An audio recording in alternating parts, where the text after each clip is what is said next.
Welcome to our explainer on building wealth. Today, we're diving into the mind of a true Silicon Valley legend, Naval Ravikant. And look, this isn't about your typical stock tips or some get-rich-quick nonsense. We're going to break down Naval's first principles to really get at the core skill of how wealth is actually created. Okay, but let's just be real for a second. When you hear about these tech billionaires, isn't it mostly just luck? I mean, come on, being in the right place at the right time, that has to be a huge part of it, right? And you know what? That's the exact question we need to tackle, because it's the myth Naval wants to completely shatter. I mean, look at Naval's own backstory. He comes to the US as an immigrant, he's a latchkey kid, his first job was literally at an illegal catering company, and then somehow he becomes this massive figure in Silicon Valley. If that isn't the definition of a lucky break, I don't know what is. It's an amazing story for sure, but it sounds like a classic rags to riches tale that's just fueled by pure luck. Exactly my point. You cannot tell me that being in the right place during the tech boom wasn't a gigantic factor. There has to be a huge, massive element of luck involved there. And that's exactly where Naval would stop us and say, you're looking at this all wrong. Right. He argues that focusing on luck is a total trap. For him, creating wealth isn't like playing the lottery, It's not some random accident. He's absolutely convinced it's a specific skill set. And just like any other skill, it's something you can actually learn.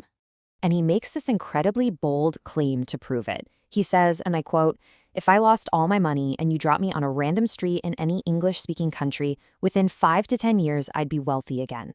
Whoa, okay, that is a pretty confident thing to say. It really is, because for him, the wealth wasn't just a one-time event. It was the result of a process he figured out and mastered. Exactly. So what he's really saying is that building wealth isn't a fluke. It's a system, it's repeatable, and it's something you can learn and apply, just like you'd learn to code or play an instrument. It really is a skill set, not just some random lottery ticket you happen to scratch off. Okay, I'm intrigued. I'm still a little skeptical, but I'm intrigued. If it's a skill, then what is it? What's the secret formula? Well, that's the thing. It's not a secret, but it is a formula. And it really boils down to this simple but incredibly powerful equation you see right here.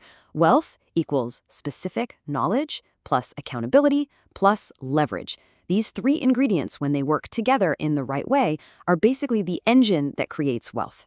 All right, so let's break that down because those are some big words.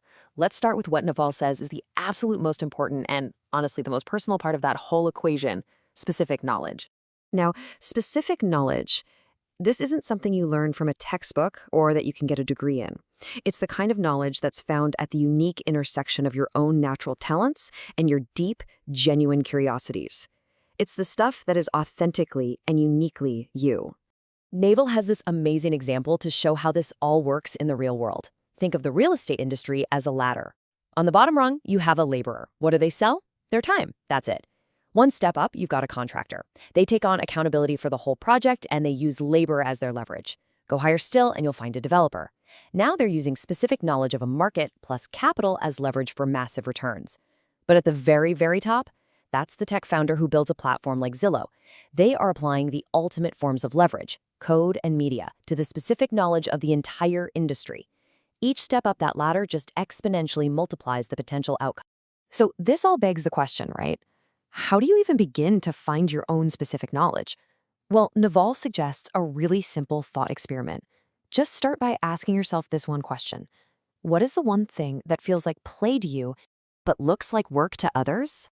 That little intersection, that sweet spot where your natural passion and obsession meet something society actually needs and values. That is where your specific knowledge is hiding. It's the thing you could do all day, every day, and never get tired of, because to you, it just feels like play. And this brings us to such a critical point. When you try to copy what other people are doing, you put yourself in direct competition with them. You're playing their game, which is often a zero-sum game that's really, really hard to win. But when you build something based on your authentic, specific knowledge, you're playing a game that only you can win. Because guess what? Nobody can compete with you at being you. Okay, I think a light bulb just went off. Authenticity isn't just some fluffy buzzword. It's a strategic advantage. But how do you actually use that in the real world, like especially today with the internet and everything? Well, that brings us to the final crucial piece of the puzzle. You productize yourself. It sounds a little strange, but it just means you take that unique, authentic thing that only you can do, your specific knowledge, and you package it up. Then you scale it by taking accountability for it under your own name and applying leverage, things like code or media, so that your work can help thousands or even millions of people, even while you're sleeping.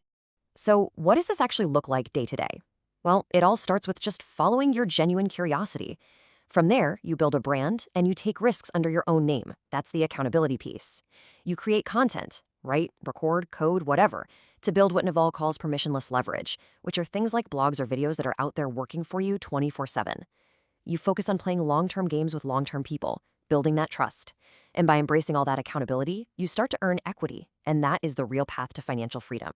So we'll leave you with this final, really powerful question from Naval's work to chew on.